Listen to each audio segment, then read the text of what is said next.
Hello, members of the vinyl community. Tony P coming at you from La Casa de Perla, the basement, the hacienda. If you notice carefully, I am sans beard or goatee. You just wake up one morning and you just want to do something different.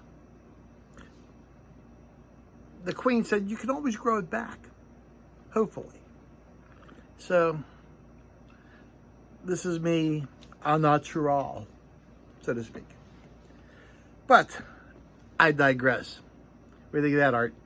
Did I say it right? All right. A couple things. I got on here just to pick up some thrift, show you some thrift store finds that I got. You know, pickings at the thrift store has been weak at best. And I'm happy to find a couple things and to show you about them. I also want to talk to you about sometimes turntables go awry and you can't figure it out until you say, ha ha, that's why. Whereas my Italian mother would say in her broken English, XY. She'd say half of that's why. But I digress again. A couple things I found at the thrift store. One, I found this beautiful album from Jay and the Americans, their greatest hits. This is Michael Waller from Del Rio, Texas, if you're hunting for it. I got it. What's it doing in Pennsylvania? I don't know. What do you think, Elvis? He doesn't know either. He likes it. But it has all the usual suspects. You know, cara mia, come a little bit closer, let's lock the door. Only in America. Side one better than side two. And I think this is the Jay Black. I think he was Jay Black's on this one. I think he was the best Jay of the Jay and Americans. Loved him. If you catch him, always catch him on PBS. He's on there. And the second album I found was really interesting. Is this album. I'll move back up so I get all in. This is a Pink Floyd album called The Final Cut. There's a gatefold in here. Can you see that? Gatefold. Now, this album, from what I understand, was to be the soundtrack to the movie The Wall. And I think this was released in 1983. They even released a short video about this album. And it's a political statement. I think this is mostly Roger Waters' work. I don't know what else to say about it. It is a political statement. At the time, Great Britain was in a little bit of a quandary with Argentina over the bustling island of the Falklands. And this was more or less something against that war. Roger Waters felt that Margaret Thatcher had betrayed all the trust of the British people in that they were going toward more a nationalistic venue than a socialist venue that he would have liked, where you'd look out for one another and not be a nationalist, taking on a aggressive form of nationalism. Roger Waters, whose father did die in World War II, and he felt that was the invasion of the Falklands was going against everything his father had fought for.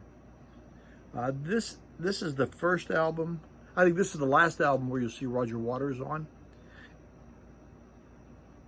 I think, I think Wright is no longer on this album either. Let me see if his name is on there. I think he had left. There was also tension between Gilmour and Waters on some of the material. That David Gilmour thought that it wasn't good enough for the album, but Roger Waters accused him of not doing enough to add material to it. So it's interesting. I have not played this. I've streamed some of it. again, it's a political statement. If you look on the back, you notice that there's a soldier, British soldier, with a knife in the back. Betrayal of the British government. So we'll see how it goes. It's in pretty good nick, as the Brits would say. So we'll see how it plays. I don't know. I streamed a little bit of it. Yeah, I think I played a couple times. Those are two good albums. But I also collect cassettes. And these are at a variety of places that I found cassettes. And what's funny is, one place, I think I found these all at one place. $1.99, 99 cents for the other ones, and they didn't have. This was $1.49 at Goodwill. I like cassettes, but sometimes the price on them. These are all good. I have this one's Elton John Greatest Hits. Well, someplace right over there. This one is Willie Nelson Stardust. This is a really, really good album. I have the vinyl of this.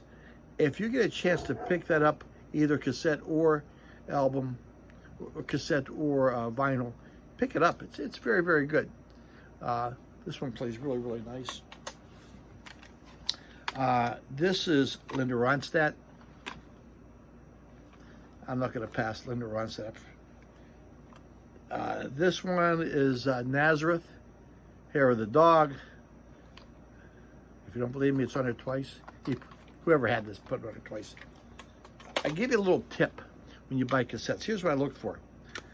If you find cassettes made in the clear plastic ones, I feel that those are a better quality than, I think is there a solid one in here? Yeah, something like this.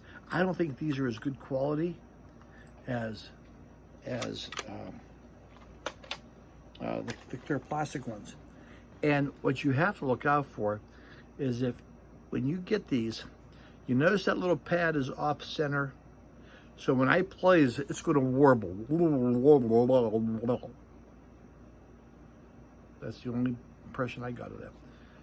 So what you do is you go online. I think I get them at Etsy. A guy sells them for $9. You get 4 or 5 packs of them, and they're self-adhesive pads. You take that one off, pull the tape out a little bit, not a lot. Pull that off, clean that little brass part with some alcohol. Really get all that other old stuff off there. Take a pair of tweezers, take the adhesive back off of it, put it on there, and bingo, bango, bungo. Good as new. So I'll be doing that with the Linda Ronstadt tape. The other ones play it really well. I haven't played this one yet. Did I show you Del Shannon, Greatest Hits? The Little Runaway? Yep. I don't know how many more other ones he had.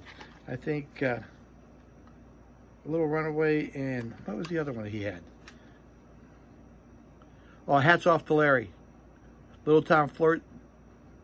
So Long Baby. Hey Little Girl. Do you want to dance? Stranger in a Strange Town. 2 Kinds of Teardrops. Wet and Dry. Hey, did you ever have in your playing time, you listen to your stereo and your turntable, you got a record on, and it sounds off. One channel seems stronger than the other ones. And I took some time. I had that on my turntable, and I found out something interesting. You guys know how stereos, how the needle works, the cartridge works. It runs along a groove, and there's a right groove, and the left side of the groove, right side of the groove, and that's where the channels come from. Okay, long story short, if your needle, the stylus, is off a little bit, one channel is stronger than the other. Okay, and what I found was, and I don't know what happened to it, and I don't know why, but the needles, the screws that hold the needle in, cartridge in rather, they were loose. How the hell does that happen? I don't know, but it got a little bit catawampus. Yeah, catawampus. So I went in there. Now the rule of thumb is, if you don't have a gauge or a protractor like this to make sure it's parallel, the rule of thumb is, if you don't have one and you're doing a lickety split, put the needle cartridge in the middle, okay? Because cartridge manufacturers know that not all people do that, and that's the best way to put their cartridge in. At least that's what the guy at Autophon says. So I did that. But I also used my protractor here. Put the little piston what the hell's that called? Where you put the record, the whole thing that sticks up. Mind melt. Put that in there. Take your needle and place your needle right there in that spot. And as you move it down, put your needle here. It should be parallel to all, your stylus should be parallel to all these lines. Now, I am no audiophile, okay? And you can pick those protractors up for free off a Vinyl Engine. I'll put a link. You got to register, but it's free. And then you get a lot of stuff on there. Like, if you need a manual for something, for the most part, some reviews on turntables. And I'm a vintage kind of guy, so they have some vintage stuff on there too that helps me out. But I put it in the middle, did that, and it was perfect. Perfect. The sound is wonderful. Okay? I also got a new needle, new stylus. Sorry to all you aficionados out there. And I like those Autophones, those Pro S ones. I have good luck with them. I have one on my other Senya. All right, that's it. That's all I got. God bless you. May the Schwartz be with you. Nanu Nanu. May all your records be flat. May your stylus run true. Whoop-de-doo for your Subaru. Right, Elvis?